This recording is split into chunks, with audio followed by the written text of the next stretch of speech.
and we have breaks built in. So we're not going to have a straight 120-minute session. We're going to have breaks built in, and during the breaks, you guys will be able to gain more insight, talk to each other, things of that nature. Because again, imagine people watching from all over the world. That's where we want to have our people mindset when it comes to this. So, all right, it's 3 o'clock. I believe in starting on time, ending on time. So we're getting right at it, you guys. All right, so let's get this down. Let's stream this to my Facebook so all of our Facebook people can watch. And then we go get started here. I should put the link just in case people want to get on. I should put the link under my Facebook. All right, someone who's watching, if you guys can put the link on there, that'll be very, very helpful if you guys can put the link on there right now. Okay, I'm gonna type in happening now. Happening now. Okay, so there it is. All right, so we are now officially on YouTube and on Facebook. Okay, so let me blow this up here. All right, so our agenda is quite simple. We have to discuss all aspects of what's happening to Black people and what we need to do to turn things around. And so this session is for last names that begin with the alphabets L, M, N, and O. That's who this month is intended. That's the intended audience. That's who we've been leaning on to get certain things done, is that group. It's always interactive, so you guys can call in and ask questions, tap in, find out more information. It's an open forum, so we want to make sure you guys know that so that you can tap in. We're going to begin with the roll call, and the roll call is by zip codes, and I'm going to pretty much tell you who I'm anticipating is going to be on, because right now no one's on, so I'm just going to tell you who I'm anticipating, and then we will see if they actually get on or not. One of the things I want to say before I do that is what we're doing. If no one shows up, the show keeps going. The show goes on no matter what, because it's a bigger picture at stake here. With the global conspiracy against Black people, we don't really have the time to wait to get people to wait for people to get online. We have to keep this ball rolling. There's 86,400 seconds every day, so we don't have no time to waste. So that's how we operate. We operate as if, you know, time is of the essence, and we're not going to sit around and wait on anybody, because we have to keep going. That's why we're doing these every single month. So that's how we operate. That's why we're doing it every single month, so that we can always know where we are as Black people. So I'm gonna go through the Chicago zip codes. These zip codes are responsible for what we do around the world. These zip codes are our pillar and our anchor. So 60612 zip code is East Garfield Park. We are not expecting the governor or anyone from that zip code on, who last name is L through O. 60623 is Eric Strickland. Byron Dickens is our governor for 12. For 23, that is Eric Strickland, Karen Armstead. We're not expecting either of them on from North Lawndale. We got 60624 zip code Sandra Brinson. I am expecting her, even though she don't have to get on. I'm expecting her to get on. Also, Ms. Joyce should be getting on from that zip code. 60639 zip code. We got a new brother yesterday, but I figured he probably not going to remember, but we hope we're going to be able to get him on next month. 60639 zip code. 60644, that is Jennifer Price. It's also Jerome, our superstar, on 60644. This is who should definitely be on, because for the entire month, this is where we've been focused on, is 60644. So literally, this zip code we should be physically in the zip code having this meeting, and it should be packed with last names L, M, N, and O in that neighborhood. All right, 60651 is our governor. Well, Jerome Altman is our district leader. Our governor is kind of up in the air. We got a superstar Jasmine that appeared to be ready to step in. We'll see how that goes. 60609, which moves us to the south side. That zip code lead is Ken Atwood, not expecting to be on. 60620 is Frances Newman. Hopefully she will be able to get on because this is last name LMNO. 60621, we have Tamila Miller. Hopefully she'll be able to get on. 60629 is Deborah Pryor is the leader for that zip code. Next month is her month, so I'm not expecting her to get on this month. Then we have 60636, Governor Denise King, last name K, not expecting her to get on. 60652 is Brittany Corners is the governor, not expecting 60652 to get on. We do have Maurice Miles from that zip code, but he donates and supports us, so we're not expecting him to get on. Then we move over to the east side of Chicago. 60615 zip code is Joe Murrows. I am expecting Governor Joe Murrows to get on this call here, this Zoom, and give us his perspective on how things are going. We also have 60617 zip code. We expecting Karen Bass, even though it's not her turn to get on, we believe she's going to get on as well. We also have in 60619, you guys saw me talking earlier to Governor Erica Dunn. She may get on, not sure if she's going to be able to get on. It's not her month, so she don't have to get on. But if she gets on, because she was watching live, then we'll get her perspective. And she does what all of us need, which is helping us with the missing persons and things of that nature. Then we got 60628, Governor Charles. He's the leader. He will be getting on, but he won't be getting on until 4 o'clock. He's also our 4 o'clock director, so he'll be getting on at that time. Then we have 60637. That is Claudette Reddick, the governor over there. Last name R, so she is up next month. So we're not expecting her to get on today. She's up for next month. We'll see if she gets on. Then we have 60643. That zip code is Brenda Nash. Maybe. I'm hoping she can. This is her month to get on, so we'll see if she's able to get on. And then at the end, I'm gonna tell you guys why this is such a big deal for people who last name it is to actually get on. 60649 is Rachel Lindsay. She's the governor for that zip code. We're hopeful that she's gonna be able to get on. And then we have 60653. That is Governor Jade Calhoun, not expecting her to be on. So that's our roll call. Now we go right into the updates. So every month we headquarters mail out to 108 villages or blocks. So literally we select 108, we mail out to them 108. We did it again as we have all year long. This time it took a little bit longer because of the donation. So we literally had to buy 100 and some stamps, just so you guys know why the $12 matter. So we mail out to all 108. Out of all 108, one person responded. One person responded out of 108, but at least they knew about today. They knew about the awards. They knew about the tour and the summit. And then, like I said, Governor Rachel Lindsay, Governor Frances Newman, Governor Joe Murrows, those are the governors for this month based on our 20 zip codes. And out of all our calls we made to those 108, we had over 5 different phone numbers were disconnected.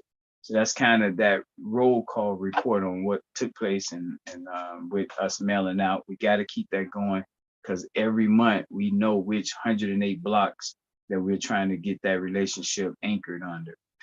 All right, so the good news report, which we switch over to now, is this month overall was a peaceful month. Even though we got 7 days left, it was a peaceful month. We did get the trainings off the ground, the trainers, and I was pleased to lock down the location. ONS paid for that or made sure that we had that done. We had the whole curriculum had to be tweaked to get it game ready. We had it ready for our leaders, but it had to be made ready for people who are not under the National Block Club University structure. And we got that done this month, and we've been rolling it out. The people who participated really shared that they just didn't have a clue how intricate and detailed this process is that we have here. So I'm really excited about where that's going. Where I expect this to go is I've been speaking in the schools. That should increase. We should start to see more engagement in the schools so we can help our young people deal with conflict resolution, how to handle things not going the way that they want it to go. We also, I got to switch and kind of give you guys the other parts of what happened this month is we did cancel today's summit in person. That's, not good. But we did have a location, which was good. Brother Exodus Institute, 816 North Laramie, he was going to host us. We did forfeit half our money to have the place locked down, but by no one responding to the mailing but one person, we didn't want to incur more expenses going over there and not having a guaranteed audience. So at least we did put money into a black structure there from renting the space. We also didn't do the high school alumni $1 campaign this month. We're going to get back to that in October because that was very disappointing. Austin won for last month, and this month we won't have a winner. We so far have collected, and this will come up again during the other report, but the good news, $196 total is what we've collected. Our last name is LMNO. I'm not gonna start naming the people, but you guys know who you are, who came in and did what you do. And then the people who donated off schedule, we need that. We thank you for that. And hopefully when it's your 6-month turn, you'll be able to keep that support going. So that way we have predictability as we fight this massive fight that we're up against. Every Friday,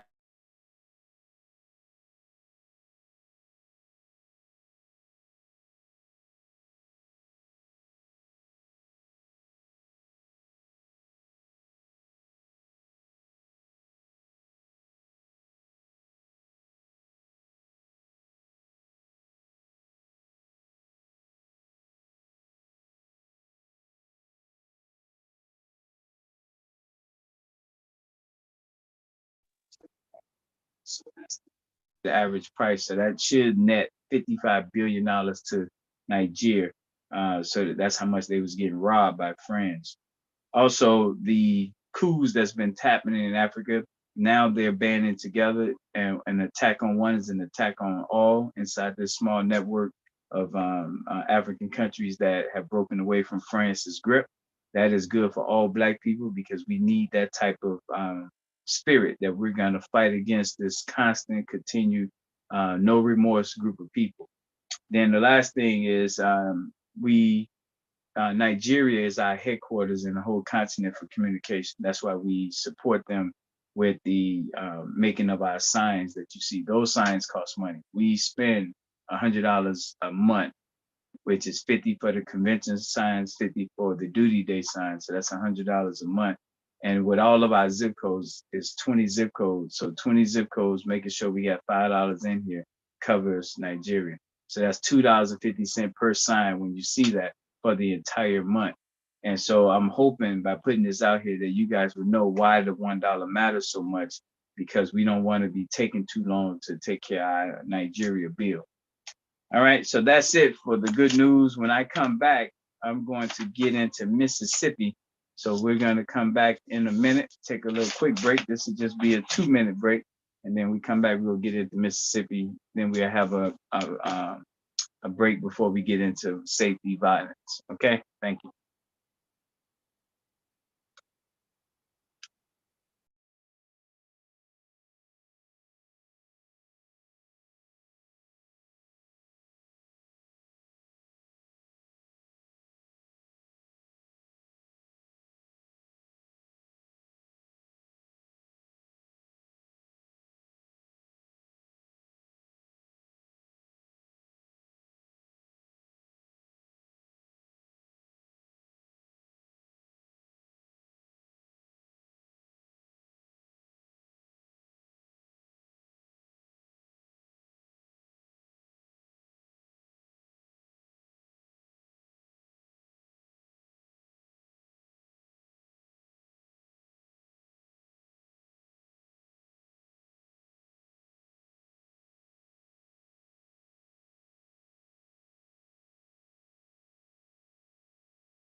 All right. So I was able to make that adjustment. So we're gonna have a real break, but I wanted to make the adjustment on the camera here. So thank you guys for bearing with me here.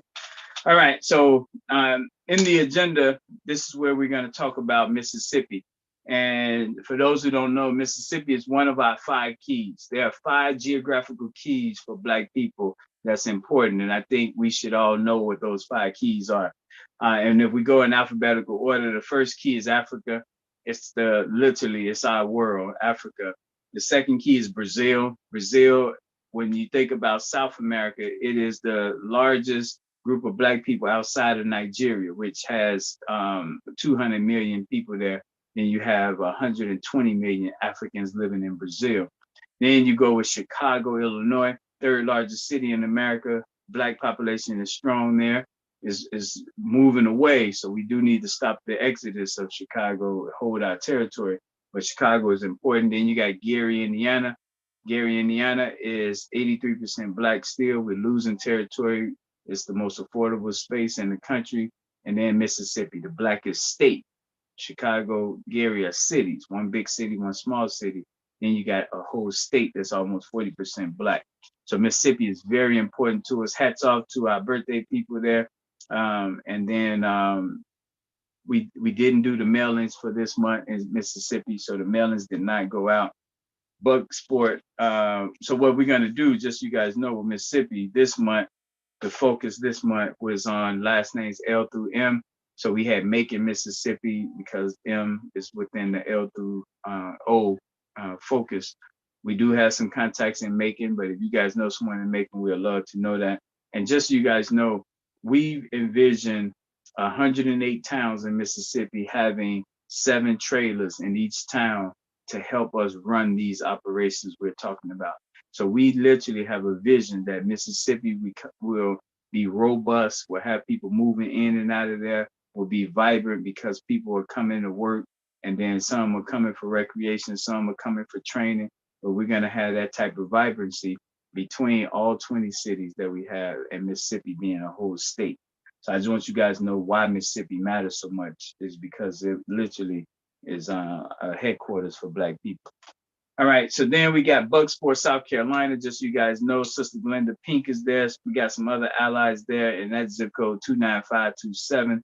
She has a store there, so we ask you to, when you name your 4 Black businesses, you can send money to her so you can be supporting her in the business down there.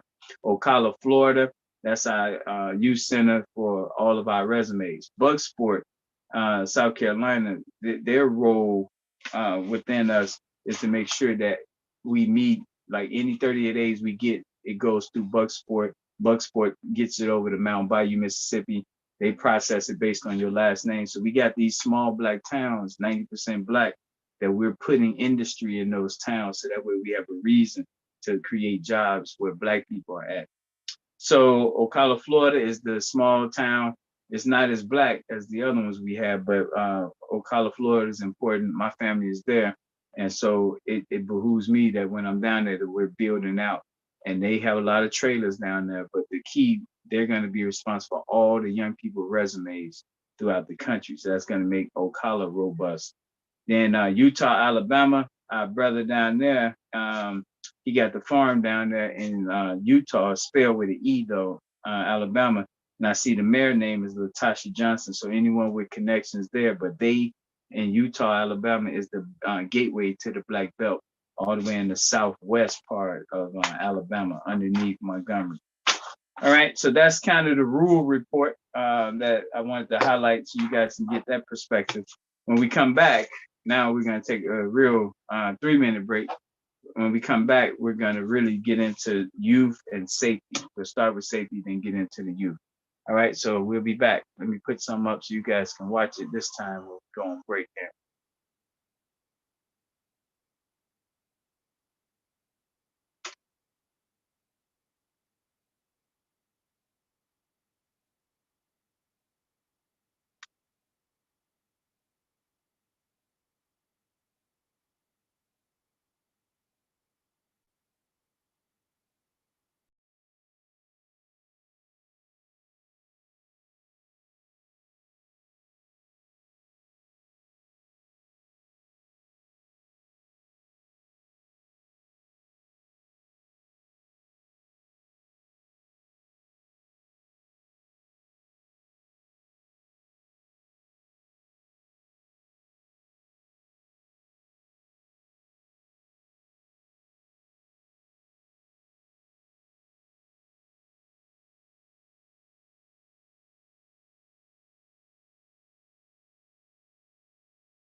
All right, we should be able to see this now. All right, stop the share. Okay, here we go. This is always the bad part of the agenda here is when we talk about the shooting and killing in our community, but it is why we exist. So it's important that I go through it. So I'm gonna read to you some of the incidents that we have going on.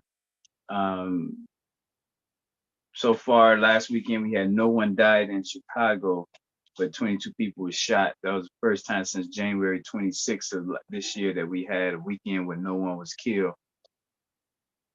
We had woman shot to death, shot in Central City on Phillips Street in New Orleans. Man shot to death on Daniel Street at 1 in the morning. Memphis man shot at a fast food restaurant. Memphis teen carjacked three other teens. Memphis teen was carjacked by three other teens, 600 block of South Riverview. Chicago police shot and killed the man on 80th and Ingleside. St. Louis man shot in Central West part at 350. That's 4500 block of Maryland Avenue. Birmingham mother shot dead in front of her son, 37 block of Pine Avenue. Dallas, we had double shooting leads, one dead on I-35 and Medical District Drive. That happened at 8:30 p.m. Triple shooting in Detroit leads, one dead, three shot. That's on West Chicago and Greenfield. Milwaukee has 136 murders so far this year. Chicago has 422 murders so far this year. Philadelphia has 305 murders so far this year. DC have 191 murders so far this year. St. Louis has 106 murders so far this year. So let's talk about that. We have people who profit off of our violence. We have people who make money off of it. We literally have non-Black people who have insurance policies out on Black artists that perpetuate shooting and killing further fellow Black people. These people not only is making money off of pushing music and lyrics that they wouldn't allow to be pushed on a certain religious group. They wouldn't allow that. They'll be calling all type of being anti-Semitic. But some of these same people allow for Black youth to push songs that talk about shooting and killing 14 NIGGAs. And so this is the type of stuff that we are going to definitely turn around, because we're not going to allow you to have a double standard that certain things can be said about one group of people, but it's okay for another group. And we see the outcome of that other group, which is mayhem, these murders that has taken place in these cities. So we know what needs to be done. There are 4 seasons, though, just so you guys know, with anti-violence. I need to watch the time because I can make sure I don't spend too much time on the violence. Sorry about this. I want to just make sure I'm in order here. Okay, here we go. All right, we got time, so that's cool. So there's 4 seasons to stopping the violence, and no one has been effective in stopping the Black violence. No one. So there's no blueprint who can say they successfully did it. Moving people away to reduce the violence is not solving it. It's just what it is, moving people away. So I want to make sure that Black people know what is needed for Black people to deal with it. And it has to do with our lifestyle, which is our habits, our schedule, and our network, who we got in our phones, who we connected to. That's a part of it. And then there are 4 seasons. And you have to know what season you're in so you know what to do. If it's getting ready to be winter, you have to take certain precautions you don't take when it's getting ready to be spring. So there's 4 seasons. The 4 seasons is number 1, between October and December. That's the review season. Whatever you've done to stop the violence, to make life better, have you taken time to review it? What worked, what didn't work? That's what October to December is to us. Every October to December is review season. Out of the 4 seasons, that's review season. January until March is our recruitment season. You got to recruit. Why recruit? Because anything, you need to find out who are the new people that want to get active and making our neighborhood safer and stronger. And the reason January to March is the ideal time is because You're not competing with holidays. People are back from the holiday season of November, December. People are making New Year resolutions. It's still cold outside, so people are inside and not ripping and running because it's spring and summer. So that's why we deem January to March ideal for recruiting. And recruiting is over the phone. It's all type of other ways other than knocking on your door to recruit. Then you got which we call April until Memorial Day weekend. April until then is our training. So I gave you October to December as the review season. Then I gave you recruitment season. Now I just gave you training season. Then from Memorial Day, 4th of July, and then Labor Day, that's the testing season. And that's when you're going to test everything that you was recruited, trained on to see if it works to make our neighborhood safer. Then if not, we go review it in that season, come up with new strategies, go back out there, train, test, and see. So I just gave you the cycle of anti-violence. You got to recruit, you got to train, you got to test, you got to review. Then it goes all over again. So when I see our communities, when we talk about this shooting and killing, a key missing component is not knowing the season. So we got people out doing certain things that ideally you wouldn't do in that season. You would do it in another season. But we want to make sure that all of our people in all 20 cities know that we have something that is very unique and needed, and we know the time frame it'll take and what the results should be if implemented. All right, we had literally before Thursday, May 23rd, 243 days. So that's our deadline, 243 days to see if we can get our 1,000 people and get our 50 Black businesses to put the money up so that we can go out there and be effective. All right, our missing person update. Governor Erica hit me up earlier this month with an 11-year-old boy that was missing in Gary, Indiana, not that far from Chicago. He was found alive, so that's a good news report. We, of course, still missing some of our leaders that have been missing for a long time. The Bradley sisters, they're grown now, if God allowed them to still be living. We also have Diamond and King in Gary, Indiana, still missing. You guys may have people missing too. Every second Wednesday of the month is our missing persons day, 12 times a year. So we don't forget longer than 30 days. And that's when we want to take more action to find them and bring them home. We gave out no smoke alarms this month. Shame on us.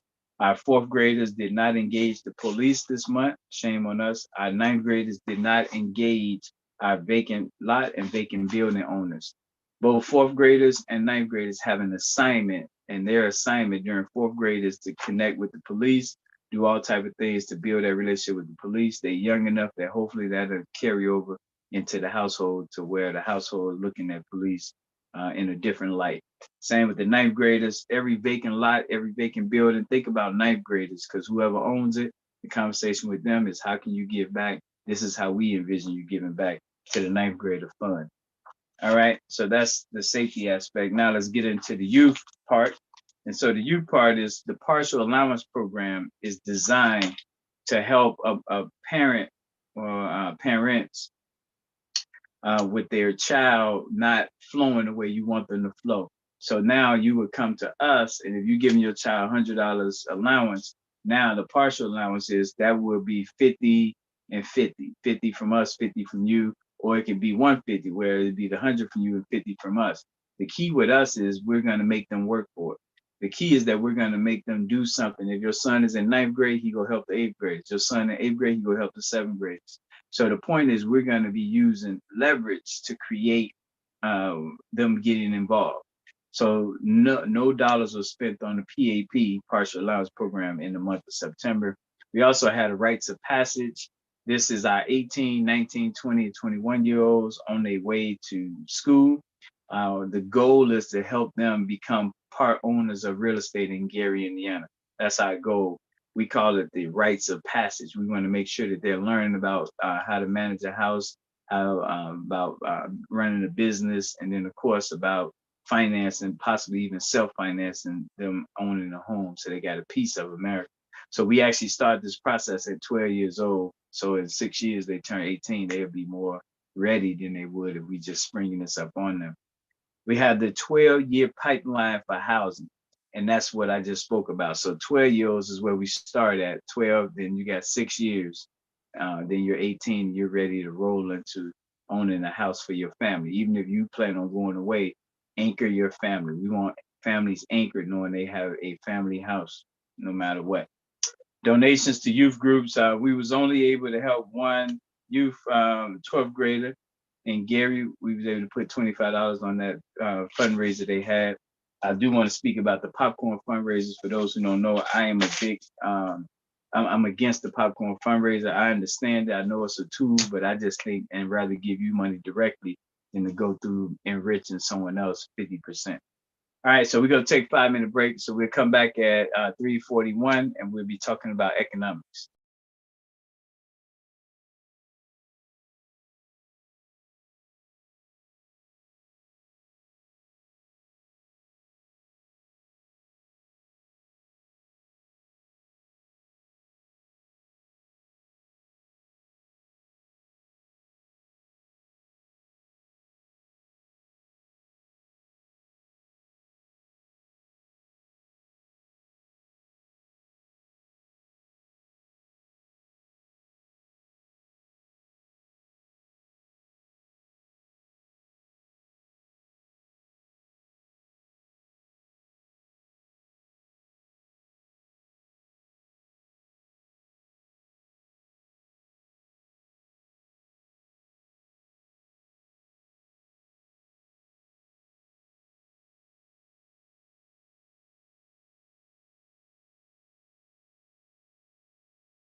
All right, everyone, your host, Cy Smith, coming back to you for our economics section.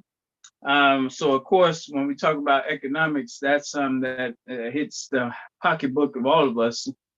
So it's a really important topic.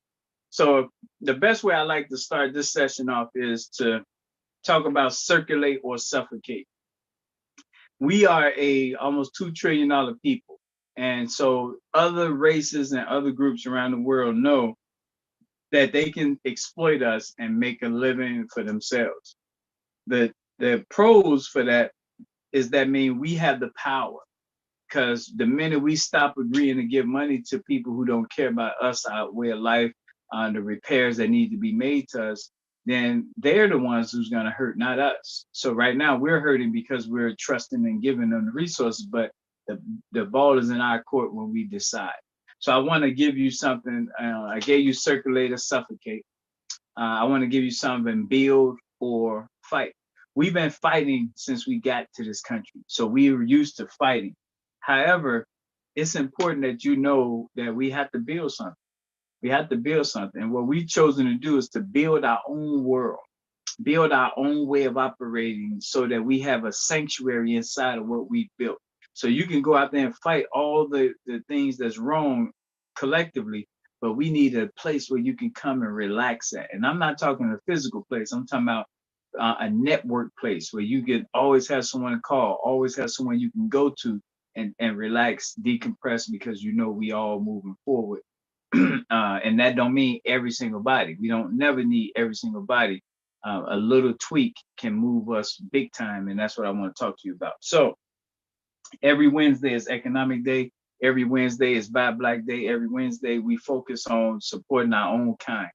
And unlike other ethnic groups, they built their model around taking from us. So they always have to be worried about what I'm about to share with you, because at any moment we decide to stop supporting them, whatever they prop themselves up with goes away.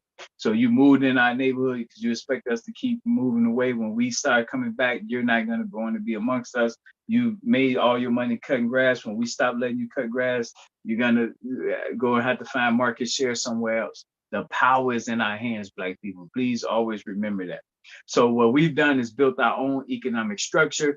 What we've done is taken a group of Black businesses by industry, and we've grouped them together so that they can be their financial support system to each other. So we have the apparel, beauticians, chefs, DJs, entertainers, restaurants, seamsters, and travel agents as one.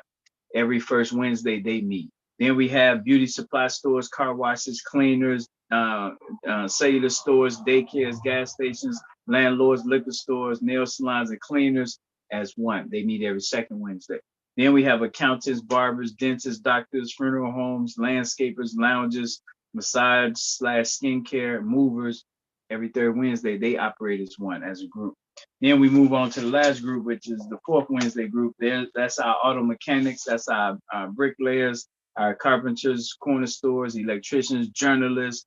That's our karate, our lawyers, marketers, painters, plumbers, and salespersons.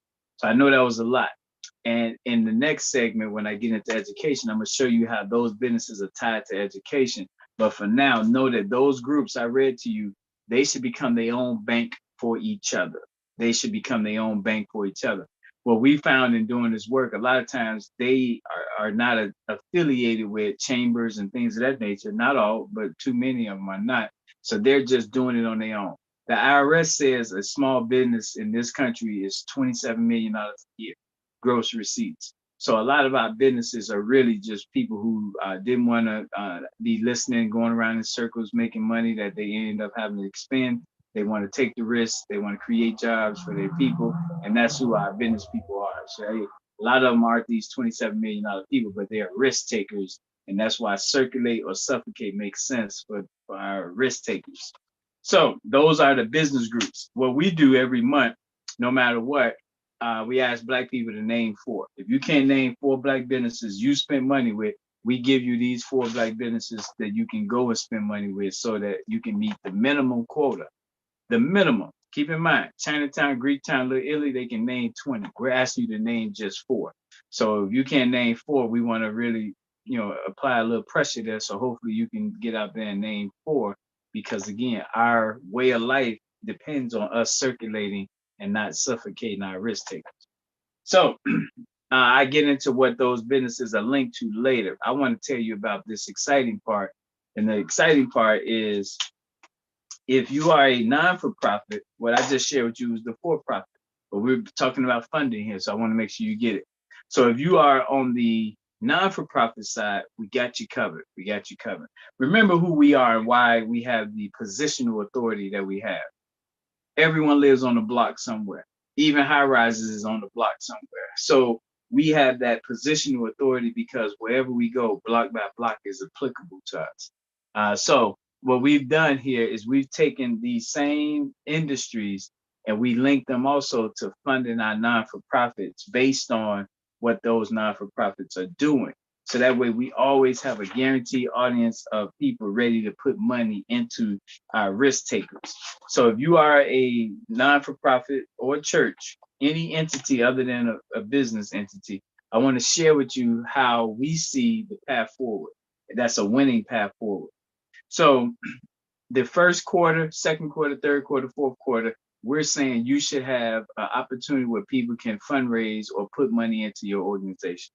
4 times a year, that's minimum. I know you hustle every day, so you hustle 12 times a year, but we're saying minimum 4. And by letting us know which month is your 1 of 4 fundraisers for the year, it gives us time to tap into whoever we got on duty, whoever turn it is to support, so they can become your supporters. What do I mean by this? Let's just say, for instance, you run a youth group. So January, February, March, let's say you're going to do a February fundraiser, and we know that. That gives us time to look at our books. We know that's last names F through K, so that's the Jacksons, that's the Frasers. That's who we go ask to support you in February because it matches what our system is. Your April, May, and June, second quarter, you're going to do a May fundraiser. So now we go look at our list again. We know that month is our last names S, T, and U. So we know we're going to get the Sanders and Smiths to support you that month. In the third quarter, that's July, August, September, you're going to do a July fundraiser. So we go back to our list, our guaranteed audience. We know that's last names A through E. So we go get the Duns, the Carters to help support you. Then the last one, the fourth quarter, October through December. You're doing it in October, we go to the list, that's PQs and R's last names. So we go get the Reddicks to support you. So what I just shared with you is cold-blooded. It's a thing of beauty because what happens is we always is never caught off guard. Like whatever comes up, whatever month we pick, we know who to go to. Now, what we got to do, and this is proof with not having LMNO on the phone with me now, this is proof that it can't just be stop preaching this. It got to be something where we see value in what I'm talking about and we adhere to it. Keep in mind, we only asking last names to do something every 6 months. So it's almost no reason not to, but we understand people going through stuff. So we keep it moving. We don't hold on to nothing. So if you run an education group, we're going to ask you to prepare your fundraisers for January, April, August, and November. If you run any type of tutoring at the school, those are the 4 months we want to help get money to you. January, April, August, and November. If you're dealing with anything dealing with safety, we want you to do your fundraisers March, June, July, and then December. If you're doing anything with activism protests, we want you to do yours in February and November. If you're doing anything with family, men, women groups, May and June. Okay, so I just gave you guys structure again with the global structure against Black people. This is our global structure to build for Black people, so we don't have to always be beholden to the structure that wasn't built for us. So I just gave you guys that, told you to name your 4. That's a pivotal part in what we're doing is being able to name 4 Black businesses that you supported to keep their doors open. And this, remember, we're trying to get 1,000 people to do $1. The minute we do that, we arrive. We on our way. Because them same 1,000 people, when they name 4, that means 4,000 businesses got supported because of our 1,000 people naming 4.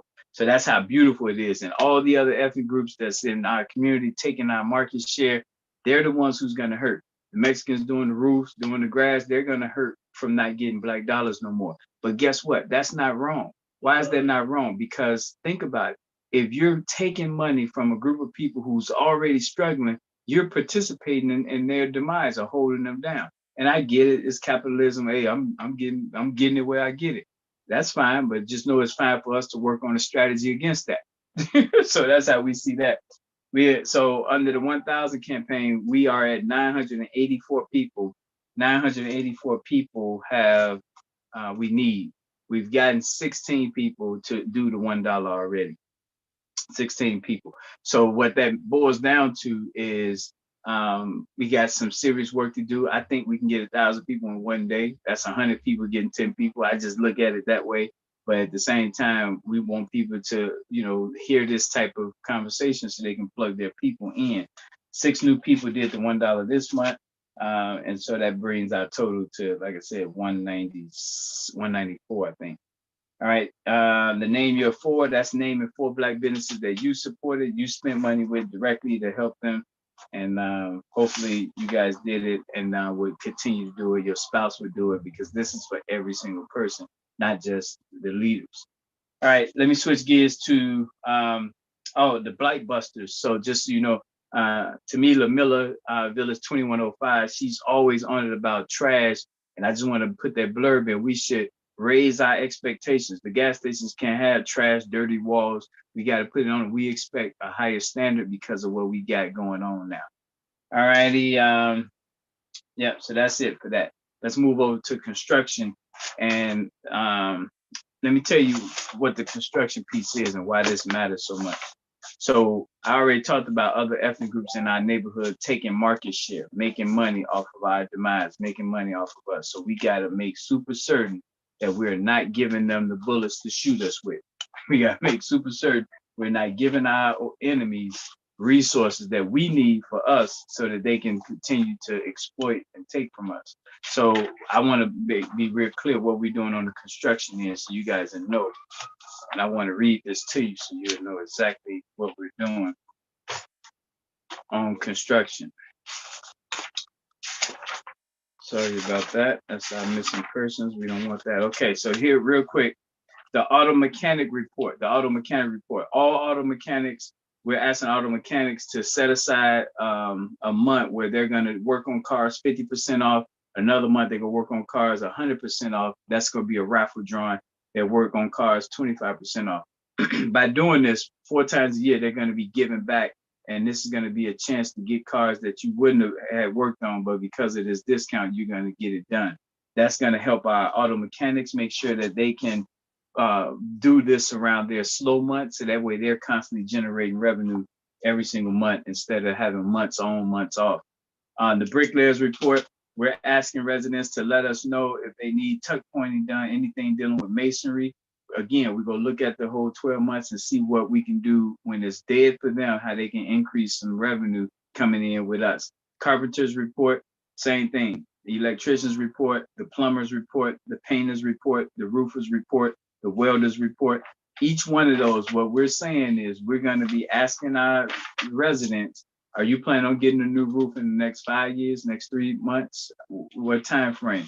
So that way we can work on keeping those dollars in Black hands, just like Chinatown, just like Greektown, just like Little Italy. We want to make certain that this gaping hole in our community is plugged in and we're not continuing to stay on the bottom as we have been for way, way too long.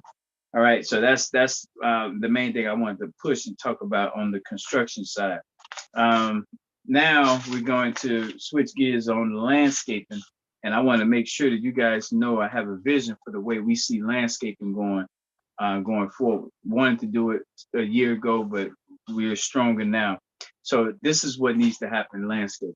There's no reason other ethnic groups in Black neighborhoods or in a city like Gary doing landscaping. The community that pay the taxes should reflect that with the people that's working. That's just period. The fact that it's not happening shows Black dysfunction that we have. We got to fix that. So here's how we're going to fix that. Think about it this way, and we're going to do this with all our industries. So what's some of the barriers to Black people cutting grass for their people? Some of the barriers is, number one, I don't trust them. Number two, their prices too high. Number three, I don't know them.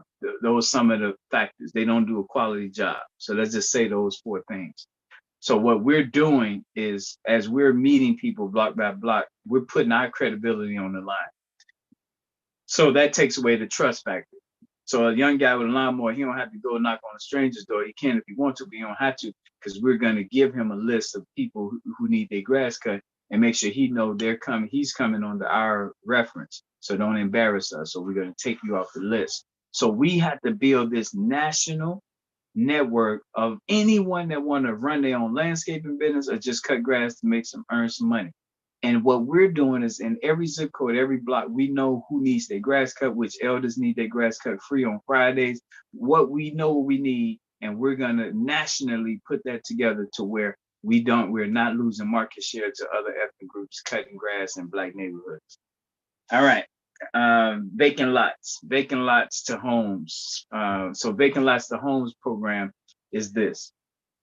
Every vacant lot, every landlord, realty company, we ask them to support ninth graders. So they're linked to ninth graders. So you hear me say vacant lots sponsor the ninth graders, that's where this is coming from. Because if we get to who owns it and share with them how advantageous it is for them to put money behind the ninth graders, now we're going to see our freshmen start to move forward because of ninth grade university, because it's funded. Now they're taking trips to our sister cities, they're moving around. So our landlords is a big part of that, our realty companies, and these vacant lots, someone owns it. That's can be a plus to our ninth graders. The other thing is on landscaping, to go back real quick, is Detroit, Cleveland, Chicago, Gary. So wherever you got a lot of abandoned houses, like literally, and this is the beauty, y'all, this thinking outside the box. Literally, that grass still need to be cut because it's a missing person hazard, it's a rape hazard, and so forth. So we can't afford to just let it just sit there. The city, whether they finance it or not, this is a way we can put our own people to work by having someone in Detroit pay for someone in Little Detroit, Chicago, grass to get cut. Having someone in Little Norfolk, Virginia, in Chicago, 79th and Ashland, pay for someone grass getting cut in an abandoned vacant lot in Norfolk. Why do that? Because number one, we're saying that we're not going to tolerate tall grass and shrubbery. It's a rape hazard. It's a robbery hazard, and it's an eyesore, bringing property values down. So we're raising our bar, and we're saying let's create a national network of young people that want to earn money doing this, and that allow them to travel and get away. So that's what we're building. I'm excited about that. All right, so it's time to take another break here. When we come back, we're going to be getting into education. And after education, we're going to get into health. Got some good stuff to talk to you guys about with the chocolate and the exploitation of Black people when it comes to chocolate. We'll talk about that when we get back. We'll talk about the liquor stores and what's happening with the liquor. When we get into the policy, we're going to be talking about how white certain states are and the ramifications of that. So right now it's 4 o'clock. We'll be back at 4:05. Peace.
Saron, for some reason, I can't hear. I don't know what it is. I'm not hearing anything.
All Yeah, right, so everyone. Your host, Cy Smith, is back. Cy is back, you guys. And look like we got the governor on here. Governor Charles, how are you? I'm doing great. Oh, okay. I didn't know what was going on. I just know I couldn't hear. I've seen stuff being presented, but I wasn't able. So the intermission that explained everything. Okay, There you go. here I am like a fool talking. I can't hear. I'm getting in the chat talking and stuff. Not a fool, man. A faithful warrior. A faithful warrior. Thank you for your time. How you holding up? Oh man, things are, I mean, blessed just to be here and alive and amongst the living. Everything else, it has its own preparations, brother. Well, you know how we do with the summit. I thank you for always holding down the 4 o'clock. It's important that our people know the bigger picture, and that's the benefit of the national summit. We talk about everything under the sun that's hitting Black people. So I want to get right into it.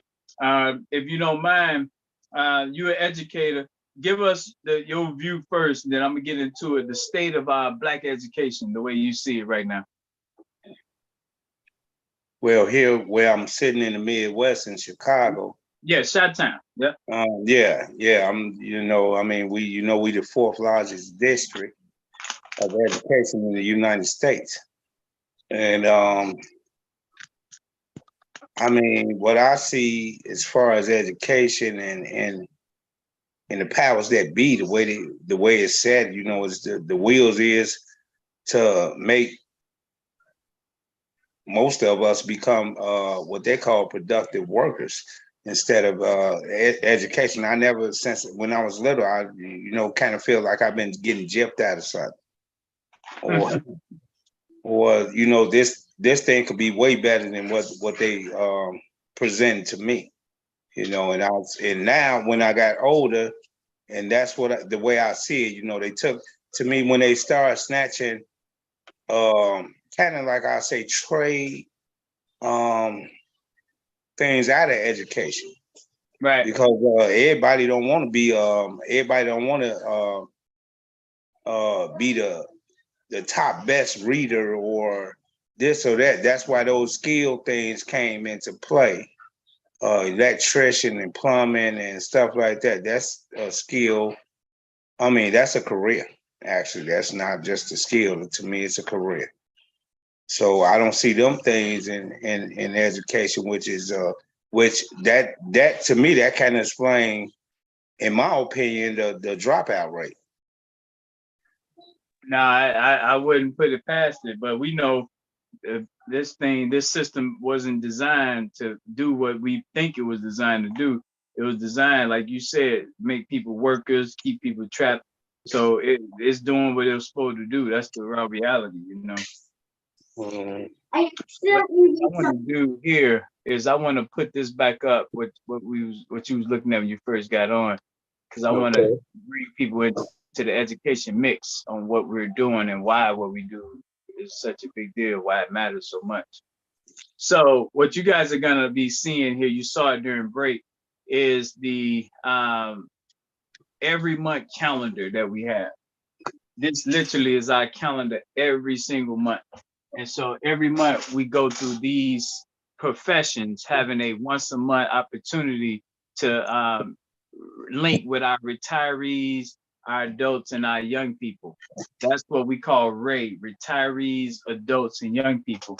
And this here is the specific schedule that keeps rotating every 30 days. So I'm gonna zoom in so we can see it. Let's just go to the first Sunday of each month is Chef. You see Chef there. All right. Then you go down to the third Sunday, you see Judges there.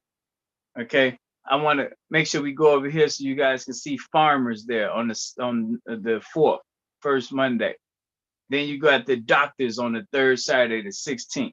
Now listen to these numbers, and Charles, you give me your thoughts when you hear this. This is Black Americas from the Bureau of Labor. Black dentists is 2% in America. There's only 2% of the dentists Black.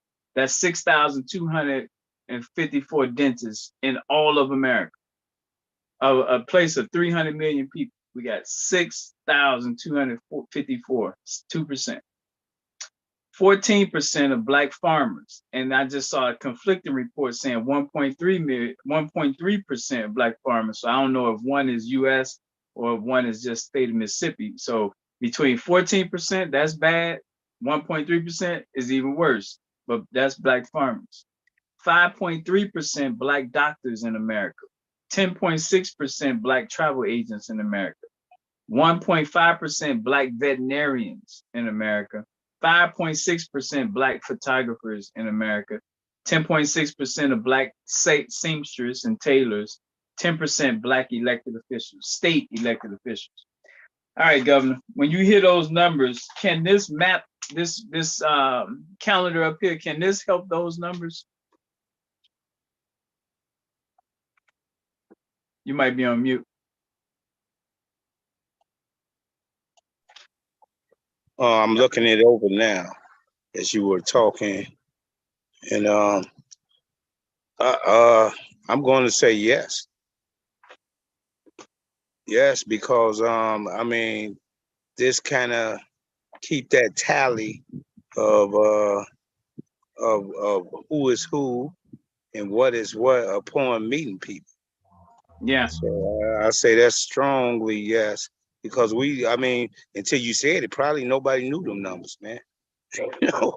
But we under so many attacks, like where do you begin? Like, why would I pay attention to that when I'm getting shot at? You know, they, you know what I mean? It's so much happening to us. So I understand why you got to have a group that can focus on certain things, because there's so many attacks that's happening simultaneously to our people and our community. So I wanted people to see what the plan is, what the new structure is, so that way we'll know that we ain't just talking about something. We've built a way of dealing with it, of addressing it, and it's something that keeps repeating every single month, so it ain't going nowhere. And greatly needed to me, because I mean, just like we just like we know on my block, I don't know there could be a retired doctor or somebody that's a chef on the block or somebody that love farming, Right. just to name a few. Right, Things, nurses and stuff like that. I might be in medical trouble and there's a nurse right next door to me. I never knew that though. Right. I never would know. No, that's real. That's real talk. So that's one key point I wanted people to see and know why what we do matters so much. Now, I wanted to go back to what I showed everyone earlier. I showed them the different business formations, the businesses grouped together so that they can be their own bank. Now, I'm about to bring you guys up to speed on the education formation for that. So I give you a key example just to reiterate. So the first Wednesday group are all people that does apparel, beauticians, chefs, DJs, entertainers, restaurants, seamstress, and travel agents. Y'all become y'all own bank. Now let's talk about how everyday Black people should care about that. Watch this. All accountants around the world are asked to financially support ninth graders. All apparel people, 11th graders. All barbers, 8th graders. All auto mechanics, 7th graders. All construction is many different construction. Roofers got 7th graders, bricklayers got 4th graders, all DJs got 10th graders, all doctors got 10th graders, gas stations got 7th graders, funeral homes got 7th graders, nail salons got 6th graders, restaurants got 3rd graders, karate, martial arts got 2nd graders, journalists got 7th graders. Listen, ain't no kid left out. K through 12th grade got people ready to back them up. The businesses that's going to back them up is being backed up by their group that they're in. The first Wednesday group of Black businesses, the second Wednesday. Think about how beautiful that is. Businesses got support. K through 12th grade got support. I mean, Governor, you tell me what you think about that. That's exciting to me. Man, that's a home run, man. That's not a single, that's a home run. Because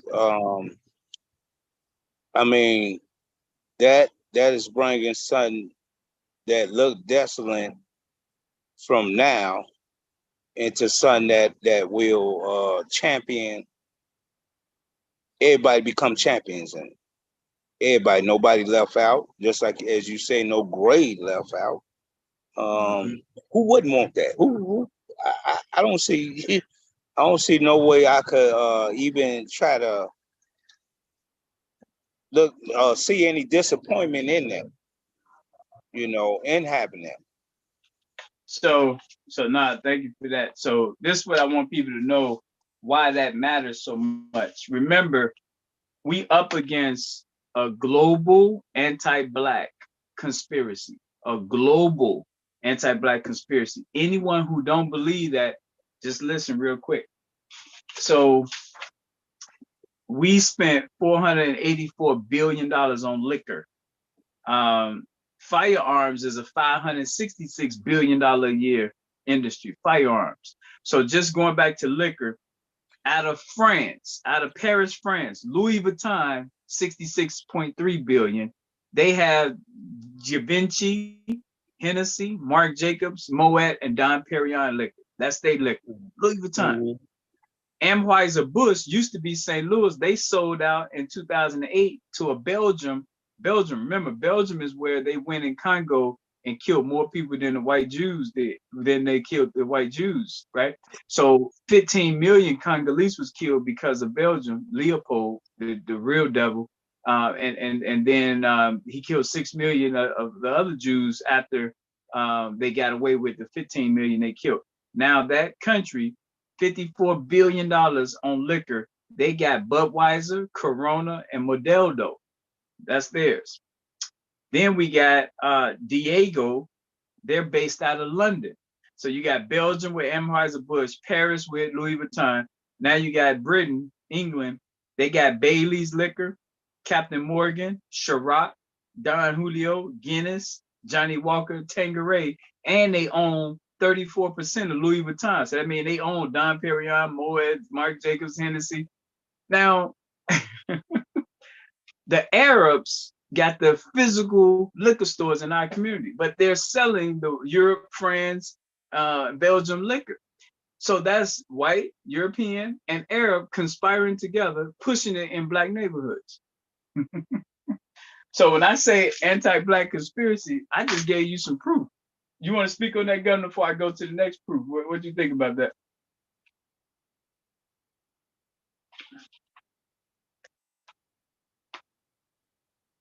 You still there, Governor? I'm sorry. I was on mute because my cousin was coming past and he was talking. But yeah, that's mind blowing to even think about what you just said. I'm still wrapping my mind around that, and true conspiracy. It is a true conspiracy, cause we ain't at that table. We the consumers of that. You know, nobody. I mean, I imagine a lot of people probably did try to get in on that. That's of our race, but just made so hard, and it's purposely made hard. It's All right. purposely made hard What- because we want you to be the consumer, just like Let, we want you to be the worker. You know, let's get them some more. Let's give them some more there on you why go. the education on conspiracy. So Reebok shoes is made in United Kingdom, London. All right. Adidas and Puma, Germany. Adidas and Puma, Germany. Fila was in Italy, but now South Korea bought it out in 2007. So they use black celebrities, black artists to push Reebok, Adidas, you know what I mean, Fila, to tap into what's cool. Black is cool. So it even allowed them to tap into young white people that emulate blacks. But you see the conspiracy there, they're using blacks, get them a multi-million-dollar sponsorship contract to influence not just the black kids, but all the kids. That's not it. You got, going back to global conspiracy, I'm giving proof here. So chocolate can't grow in Europe. Chocolate can't grow in Europe. Europe don't have the animals that you have in zoos. That stuff comes from Africa. So it's 800 zoos in all of Europe. They animals, they said they got them, they borrowed them from Africa. I don't know. I think they took them, but that's just my thoughts. So all the money they charging for the zoo animals, think about Africa. Are they getting a percentage of that? Are African lions and elephants and tigers and giraffes, are the people of Africa getting money in Europe for the zoos? And these are the same places that had black people in cages when had us carrying monkeys for the human zoos in Europe. These are the same places. So that ain't it with the conspiracy. In Mississippi, the blackest state in the union, Mississippi had 13, and we go call them out, we go read them, 13 white farms went to white parts of South Africa and brought in white South Africans to black Mississippi to work in their farms. Clark and Company and Shelby, they did it. Egremont and Bassiona Farms in Cary, Mississippi, they did it. White Farms in Marks, Mississippi did it. Van Buren Farms in Belonzi did it. Bulldog Farms in Tutwiler did it.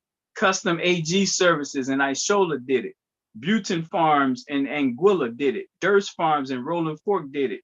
Carter Plantation did it in Rolling Fork. Harris Russell Farm in Moorhead did it. And Mural Farms in Avalon, Mississippi did it. They went and got white farmers because they told America that the blacks don't want to work. They went and got white farmers, paid them more money, and brought them here from South Africa.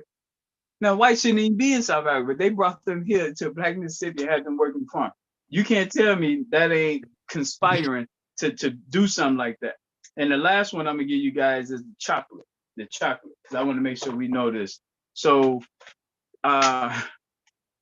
cocoa plant is grown in warm climates.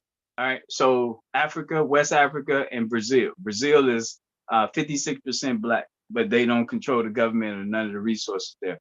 So we have Ghana that has 7 different Ghana brands of chocolate. I just posted on my Facebook page so people can go there and see which chocolate is made by black people, African people. And there's a sister on there with a chocolate factory education teaching us about it. But what's happened, these evil ones have created, they use African people to create a diversion. So they put these African people into the chocolate making to go against her so that she don't get the real appeal to tap into the global market. So they're pitting us against each other in the chocolate war game. And unfortunately, we here in the US don't even know. We steady buying chocolate from the people that's exploiting our people over there.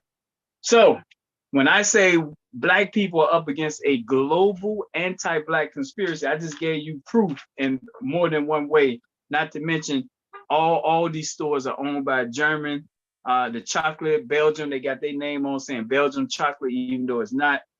British Amco, BP Amco, the British got that, it's in black people. The Arabs sell us the liquor they get from Europe. You got the ATF that monitors the alcohol, tobacco, and firearms. All them 3 things is wreaking havoc in our community. So you wonder what the ATF is doing.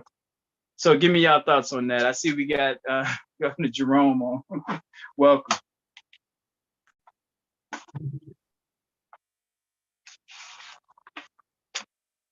Charles, what you got? What you think? Oh, okay. I was trying to give Jerome. I thought you was speaking to him. But yeah, man. You just named once again a CAD of stuff. You know, I mean the chocolate. Once I heard about the chocolate, it blew me away because I heard African. I was looking at this video. I'm trying to think of what country was it. I forgot in Africa, but anyway, the African guy was speaking out. He was saying they come here, take the cocoa from here, take it to Germany. I mean, take it back to Europe, make the chocolate, put in ingredients and additives and stuff like that, and then come back here and try to sell it to us. I'm like, wow, that's crazy. You just took something from out of my house and gonna resell it back to me. Right, right, right. Yeah, yeah, yeah. And the conspiracy continues, just as you say, them farmers, yeah, they wouldn't pay us that fair share that they were paying them. Now they want to pay them just to block us from doing anything. So if you're not blocking us and letting us in the game, what are you doing? Yeah, yeah. So it's important for us to get this form of education because you're not, let me repeat, you will not get this in schools. You will not get this in schools because this goes against disrupting the supply chain that these companies need to keep making the billions of dollars that they're making. So you will not get this degree of education in the school system. Jerome, we can't hear you. So if you're there, you can just unmute and come on in. But I want to read to you guys because now we're moving over on the health side, and I already spoke about the farms. Ina Jones, our superstar in Chicago, she wanted to get an update for you guys. I wasn't able to, but the store is not open yet on 66 and Sangamon. But I can tell you right now, we want to get Black people to get ready to pull money together to help this queen get the store up and running the way it should be. Again, that's why we want 1,000 people sending us $1 so we can easily say, hey, 1,000 people send $5 over there and see what that can do to help her get the store open, which is a organic Black grocery store owned by a Black queen with farms in Georgia. So we're going to make certain by doing this, produce will be coming back and forth from the bottom of Georgia all the way up here to Chicago. All right. We also have that we got to talk about here. And whenever Jerome, you get on, Jerome, we go bring you in. I want to put out there the awards for this month is 9th grade award, 7th grade award, 6th grade awards, and 2nd grade awards. That's for this month.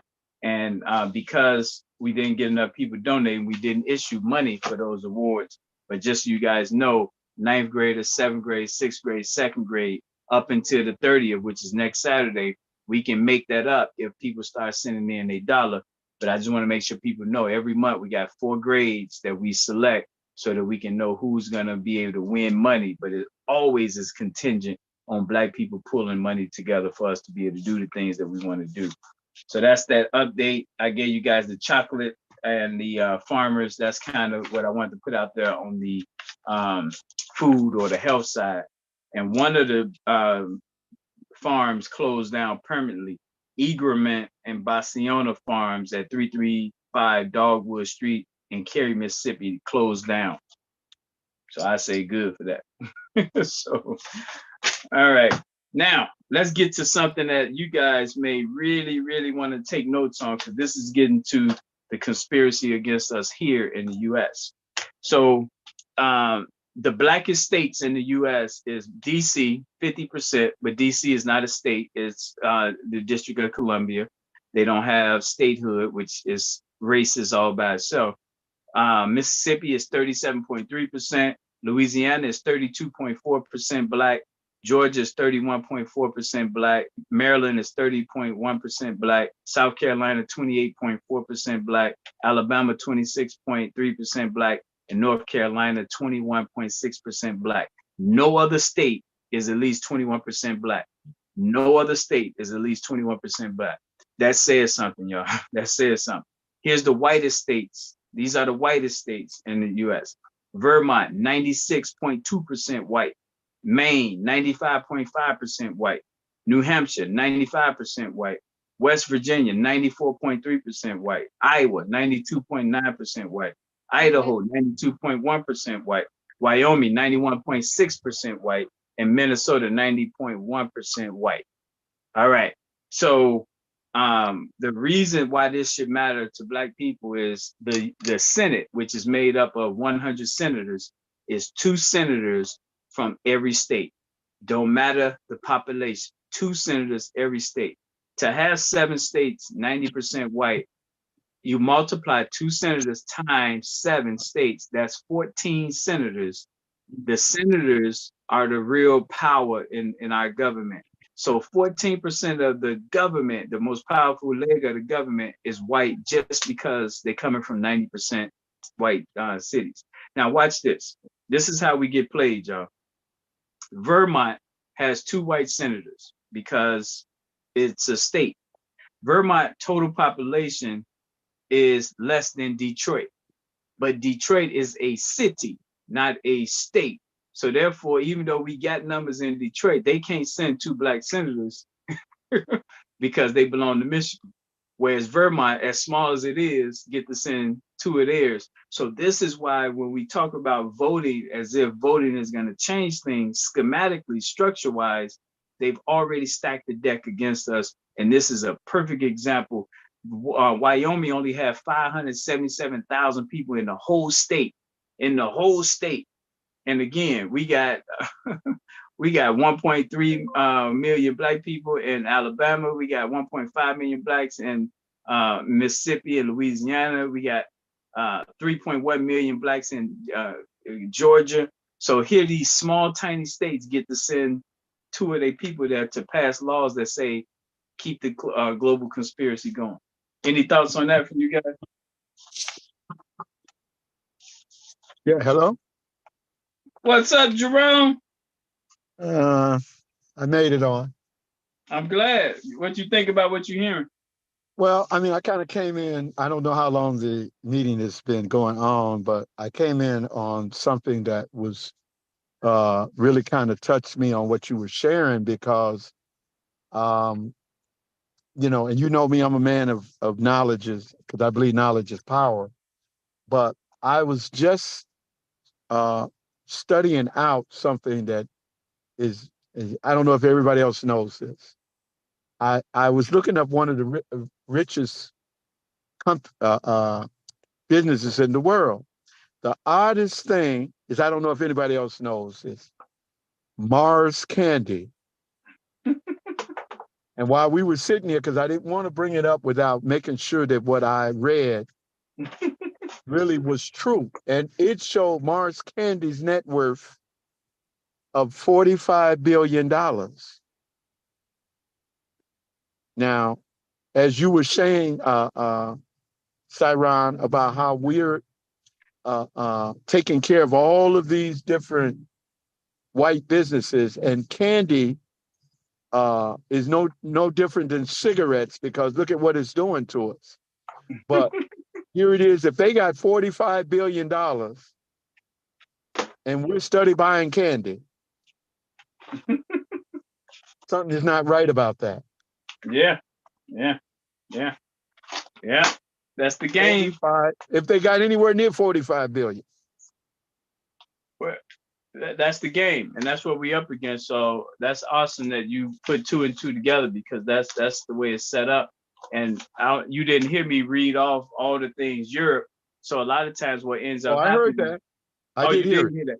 Yeah. But I was astounded because, not to cut you off again, I was astounded because I was just studying about the richest companies in the world.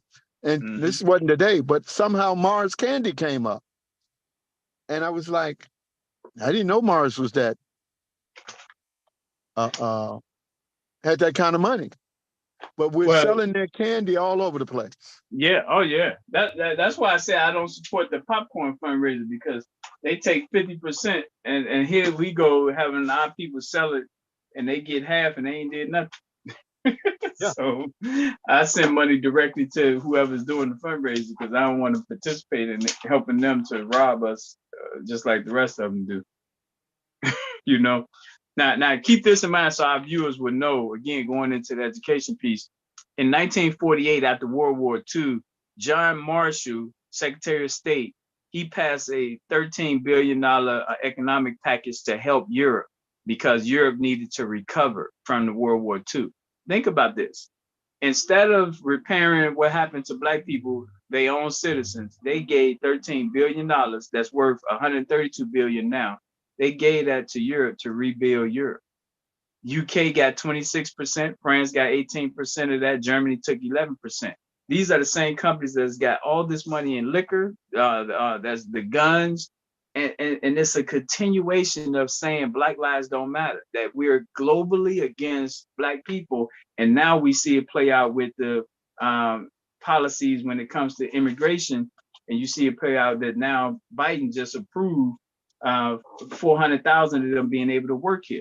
So forget the ones who was caught selling marijuana and now white people are making money selling marijuana and they got records. Forget getting them jobs. Let's help people who shouldn't even be here get jobs. What do y'all think about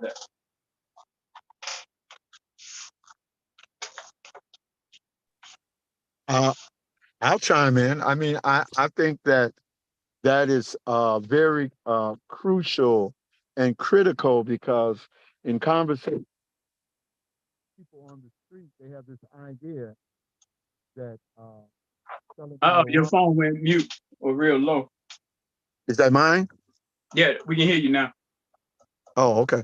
No, I was just saying that when I talk to people about that are actually selling it on the street, they have this idea, and it's ironic because the system is allowing them to continue to sell on the street.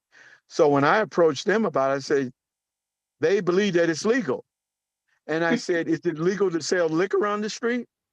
And they say, no. Well, why would it be legal to sell marijuana? Because they're now making the money.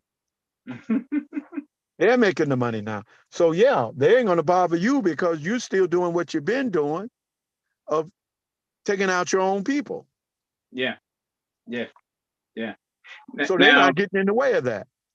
Oh yeah. And they move in heaven and mountains for other people because it fits the narrative of them people's lives mattering more than ours. That's the raw reality.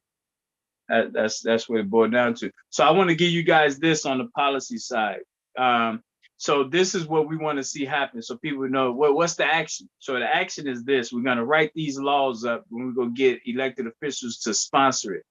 So one of the policies, Raymond Lopez in the 15th Ward of Chicago, he's pushing that ICE, if these migrants do something wrong, that ICE can deport them. I agree with that. What do you guys think? Y'all agree with that?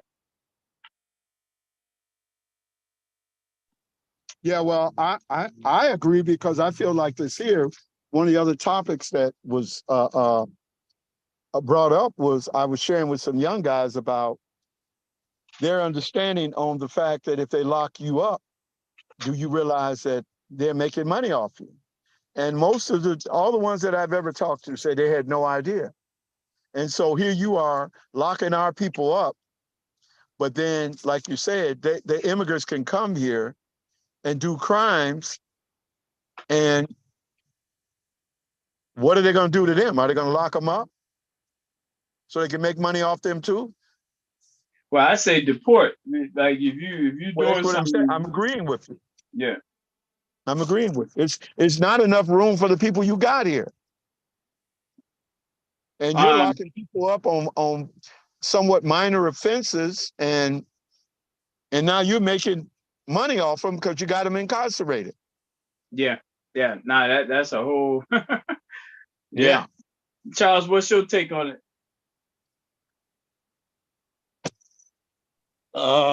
Yeah. Well, I mean, in my mind, I know what it's done for. That's what I'm looking at. I know why it's happening. Just as Jerome said, you don't have enough room for the people that's here, really. You know, I mean, or resources. For them to put that much money behind that, where was the money when we needed it? You know, all of a sudden you magically found some money. You know, so I already know game. I mean, it's just game to me. Hey, what we call it on the street is just game. You just run a game. That's all. You run a game for a reason too. I Yeah. mean, the replacement of us to still keep us as bottom feeders because you didn't do that for us. It's a lot of people hurting right now that's not making a living wage, and the food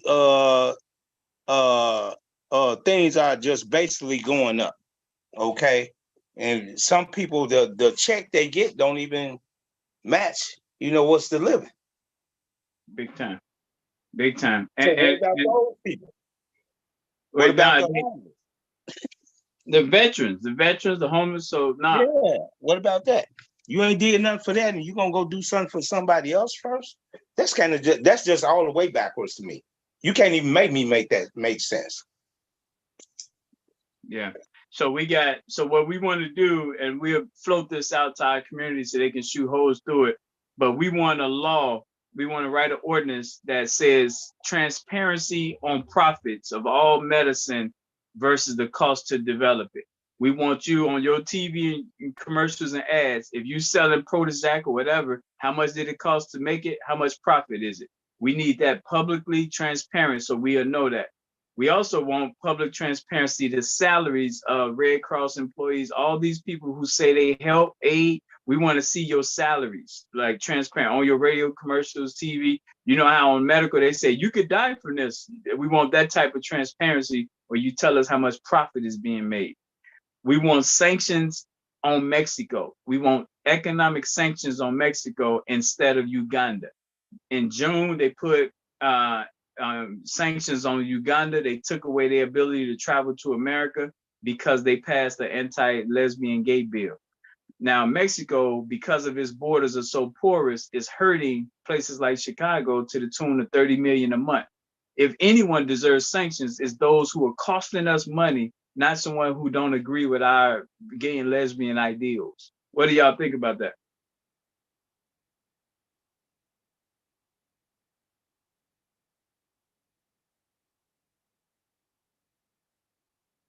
Both of y'all on mute. Yeah, this is Charles. Yeah, I mean, so you're gonna go twist some folks on to do what you want them to do because once again, I want to be first, you know, which is not right. You can't make people do what you want them to do, especially if they got they in their country. Just because you want to do it globally don't mean everybody else is on board. So I don't see say that. though, Governor, like, but you, one isn't hurting you, and the other country is hurting you, and nothing happens to the one that's hurting you. Exactly. You won't talk about what's right. I mean, that's my whole language. You want to talk about what's right. You ready to cause a diversion and talk about something else. And that's just a controlling factor to me. I just want it this way. You just saying that. You're not counting anybody else. Yeah. Which is all the way wrong to me. Now, Jerome, whenever you come off, I want to get your thoughts too. So this is what's happening on the real estate side, so our people will know what's happening, and we want to get this law passed. We want to get it introduced and passed. But BlackRock, State Street, and Vanguard are some of the largest asset management firms in the world. BlackRock owns 6% of Apple, Coca-Cola, Facebook. They own 5% of Amazon, Lockheed Martin, Chevron. They own 334 banks. The leader is, and the director goes to University of Chicago, right there in Chicago. They got almost $9 trillion of assets. And now they're buying up real estate all over the world. This is one of the key reasons why real estate has skyrocketed, is because these major companies are buying up real estate because then they can control people and raise rates how they want it. Did y'all know that? Yeah, hello? Yep. Yeah, I want to say something, Tyron, that you have kind of attacked in the past, and it's when you went out to Gary and you saw how the land is available. And so what ends up happening, we on a small scale do not see that. And so what we do on the low end is that it's just like what you're sharing now. They come in, they know the power of the land. And so if we don't take advantage of it, they're just going to come in and take it over.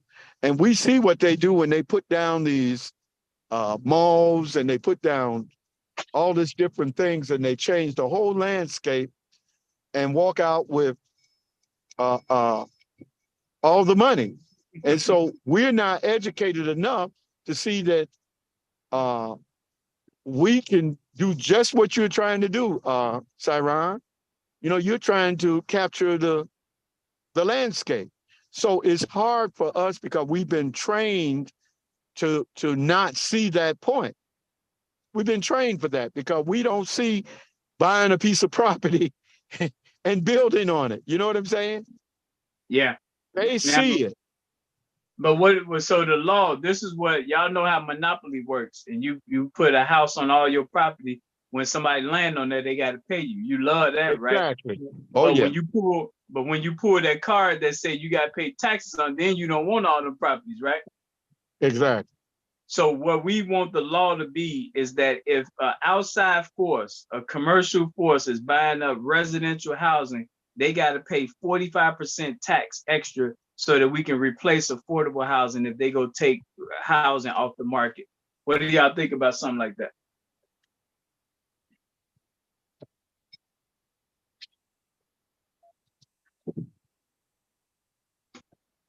Y'all on mute?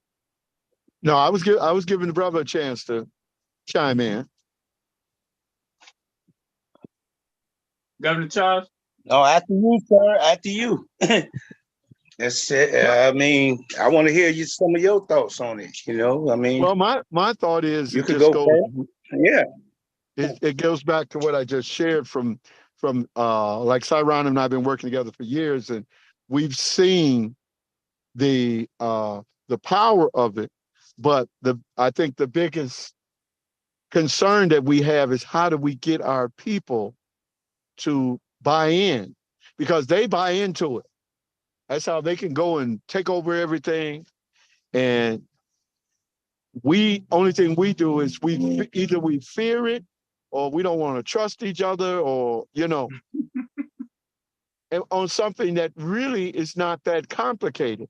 It's complicated in our mind. When Cyron, we've always been talking about just to get how hard it is for us to get $1. It's hard, Yeah. And if you battling for $1, Yep. it shouldn't even be. To me, I would say everybody that I ask should get $1. No questions asked. But it's always, well, what are you going to do with the $1? I'm like, okay, I'm sorry that I asked you. Now, so the other thing is Lori Lightfoot came up with, the mayor of Chicago, with bring back home Black people. Essentially, they want to bring people back that moved away due to disinvestment on the west and south side. Now, I want to push out there for us to tell Brandon Johnson what bring back should mean for Black people, because we see Venezuelans in our neighborhood, Hondurans, Mexicans in our neighborhood, and we're not in their neighborhood. So it's one-sided where we're losing and they're there because it's empty, and it's empty because of disinvestment and allowing people's sons to be murdered so they move to a safer area. So if you want to bring us back home, my suggestion is you give away homes for $1 and you make it tax-free for 3 years. What do y'all think about that? I got a thought on that because, over here where I'm at, I don't know, I'm on the west side. And one of the things that I have observed, and because I've been over in that area, probably, my building's been there for the last 7 years. But the whole thing of it is that the whole neighborhood is becoming Hispanic. And my point with that is this here. This is the easiest, that's one of the easiest way to take over a whole community. Because here's what's happening. You're not seeing white people move over there. So now you're moving the Hispanics in, and we're becoming comfortable. And so before you know it, we'll be out of the neighborhood. And that's what I'm seeing. I'm seeing us move out of the neighborhood, whether or not it's through, I don't even know, because we're afraid to even come out. So my point is that that's the easiest way to take over a community, because now these Mexicans are moving in, or Hispanics moving in, and they're getting the property. And when it comes to us getting the property, there's an issue. You got to have 3 Red months tape. security. Yeah, You got red to have tape. security deposit. You know, these young folks don't have no credit. So the Hispanics are coming in under the whole old system of redlining. They don't even care if they bring 10 in. Yeah. Let us come Yeah. in trying to move in, talking about we got 10 kids. They ain't gonna give it to us. Now, they got help. Make no mistake about it. But that's the global anti-Black conspiracy. They got help. Anyone gets help except us. Because if you help Black people, I want the world to know this. If you help Black people know that they come from Africa. So if Black people here get help, they're gonna help and connect back home.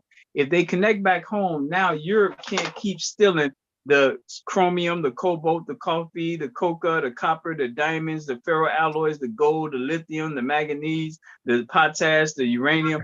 They can't keep stealing that. So it's in their best interest to keep Black people distracted and all over the place. So if we distracted here, they'll keep getting that natural resources from our homeland. So that's the global conspiracy. Make no mistake about it. There's no way on God's green earth that you can have the planet of 8 billion people. You got people starving and homeless. You got filthy rich people paying $5 million for a picture to brag about the pictures of Picasso or some stuff. Unacceptable as a human being on planet Earth. And we got to flip that around. And the last thing on the Mexicans, we need to be clear what's happening here. There are 2.5 million Afro-Mexicans living in Mexico. 2.5 million. That's 2% of the country. There's 1.5 million Afro-Canadians living in Canada. They're 3%. There's 1 million Afro-Argentinians. There's 580,000 Afro-Bolivians. There's 120 million Afro-Brazilians. There's 840,000 Afro-Chileans. There's 11 million Afro-Colombians. There's 1.1 million Afro-Ecuadorians. So my point is, and there's 2 million Afro-Venezuelans. You do not see the Afros of any of these Latin American countries. You see the white versions of them. You do not see the Afros. You cannot tell me that the Afros in these places aren't worried about their safety. They're not living in bad conditions. Sure they are, but why aren't they coming? Why aren't they coming up here to come in Black neighborhoods since we family? Why is it that the white versions of the Latinos are coming? Why is that? Is that just happenstance? What do y'all think about that? Well, I mean, my thought on it is very clear, that I think the thing is that you know, it's a systematic wipeout, you know, because when you think about, you know, Cyron, you giving us all the statistics of how many people, how many Blacks we got here, and yet it's just like the Blacks with money. We have no power. You know what I'm saying? And as long as they can keep you to whereas you are not trying to be educated. You know, when I looked up the weirdest thing, just recently, we were just talking about it yesterday, but what is the most dangerous cities in America? And I could not believe that they got us listed in Chicago as number 10. Now, if you got 10 others, 9 other states or cities that's better than Chicago, you know, and so that's the way they get us to feel. So I'm saying that all we got is crime going on in Chicago. So what's going on in these other cities? How can it Yeah. be worse? But the only thing they're really telling us about is Black crime. So all I'm saying is that you know, it's a way of how do they say it when you're trying to what they call it, where they're trying to extinguish us. You know what I'm saying? Like you Yeah. said, why are you putting all of this money into all of this other race from another country, making sure that they get taken care of, but our people are running the streets? You know, most of the time, a lot of these young folks are out here because they have nowhere to go. They don't pay no bills. They've been exiled from their families because they're destroying. You know, you 17, 18 years old and you ain't even trying to get a job. So you're not being a man to help take care of home. You're trying to live off mama, and she feeling bad because she birthed you. Yeah, she's feeling bad. I still love him because he's crazy, because he's gonna shoot somebody tomorrow. I still love him. You know. So that's So my thought on it. no. The people need to hear that. And so I want to wrap us up. We got 6 minutes left here. I want to wrap us up with cats. Cats is the future for a new way of Black living. Cats is the future of a new peaceful way of Black life. So please, people, if you don't remember nothing else that was said, remember what cats stand for. This is the future. This is the thing that's going to put Black people to work all around the world. Cats. Let's break that down. The C is for conventions. When we talk about 2% Black lawyers, 8% Black photographers, 10% Black it is, when do all the Black veterinarians get together? Now, granted, they have Black veterinarian associations, they have Black doctors associations, but guess what? They're not anchored to the block. That's just the Black doctors getting together. But guess what? With us, there's certain blocks in every city that's designed to do the administration for all the doctors. So why wouldn't the doctor associations plug into the anchor blocks that's supporting them as a doctor? That links our average everyday person to the profession to make sure that the recruiting is being done. That's with every profession. And that's why we run conventions, but our conventions mirror their conventions, but ours is anchored to the block.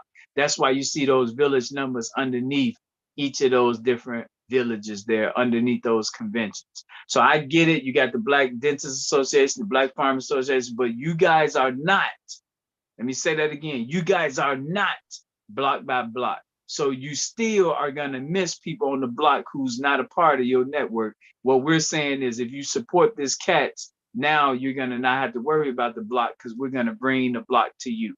So that's what the C is. The A is for awards, kindergarten awards, first grade awards, all the way to 12th grade awards, finding ways to love on our children so that they can feel hopeful for the future. These awards can be as small as $5. It can go as high as $1 million. It's what we decide to do for our children, but they're worth it. That when they're competing, when North Lawndale fifth graders are competing against Birmingham, Alabama fifth graders against Detroit fifth grade, that's exciting for Black life. So the awards is going to have us competing locally, nationally, and then internationally, putting real money behind our people. That's going to be super exciting for Black life. The T is for tours. The tours fights the ego problem we got as Black people. So the tours inside of cats is going to fight ego. How? Because everyone doing their own thing. My organization is the top entity for conventions. Okay, good. Can you just come on tour? My organization is the best for the seniors. Okay, good. Can you come on tour and tell people where we at? My organization is the best for the youth. Okay, good. Can you bring it on tour? So this allows the people who may be in their silos thinking they the best to just bring your best on tour. Just take it to another neighborhood. This month we on tour in South Austin. If people was buying into this, South Austin would have been filled. Jerome would have had 30 days of different organizations coming to serve him because it's only once a year. That's what the tour is going to do. The tour in every city is going to have everyone going into one neighborhood with everything they got to overwhelm that neighborhood with love and vibrancy. The S is today, the summit. The summit. The summit is our accountability. The summit is when we take the day and look at everything we did for the whole month and say, did we pass or fail? What could we do different? What do we need to do different? The summit should have a representative from all 20 cities should be in Chicago for the summit. Until we get to that point, it's not doing what it's supposed to do. We should have one person minimum from all 20 cities. We should have one person minimum from every neighborhood in Black Chicago. And we should be sitting around going through what we just went through so that every city would know their job to play when they go back home. I just introduced to you guys the future for Black life, which we call it CATS. Closing remarks, Jerome. Go and close us out on your end, and Charles, you close us out.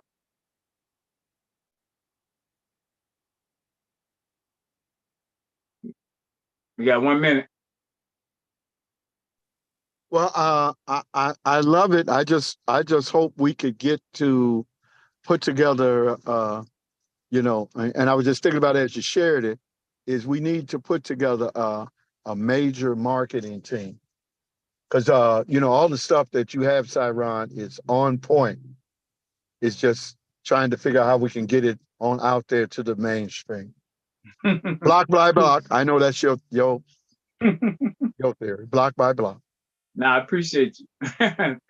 How people reach you? Give them your way of reaching you with Exodus.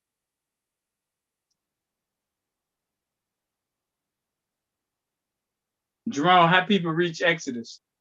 Oh, can you hear me? Yep, go ahead. You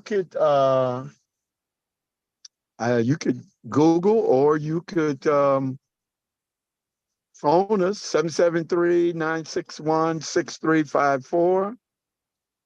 Or you could. No, that's good. Get that number one more time. 773-961-6354. Excellent. All right, Charles, take us out, man. It's 5 o'clock. Go ahead, Charles, close us out. All right. I'm talking about CATS, right? No. Closing remarks, anything. Oh. Well, it's all good. I'm glad we have this structure that we have. And Cyron, you already know my philosophy with people. Only 2% for right now. The other we'll pick up in phase 8. Everybody that's ready for this. That's what I always champion. Everybody that's ready. Yes, sir. Not ready, just, because it has something for everybody. And then just like you say, we all could share the stage and nobody get burnt out. That's what I like about it. That's it. Yep. So Saturday, October 28th, we're in the South Shore neighborhood for the month of October. So that means Jerome Exodus should be in South Shore next month. That means Charles, you should be over there with the landscaping business in South Shore. The key, cream of the crop, the key is that everyone go on tour so that we can overwhelm South Shore. And Saturday, October 28th is the summit like today, but it's going to be for last names that begin with the alphabets P, Q, and R. Thank you guys. Tune in again.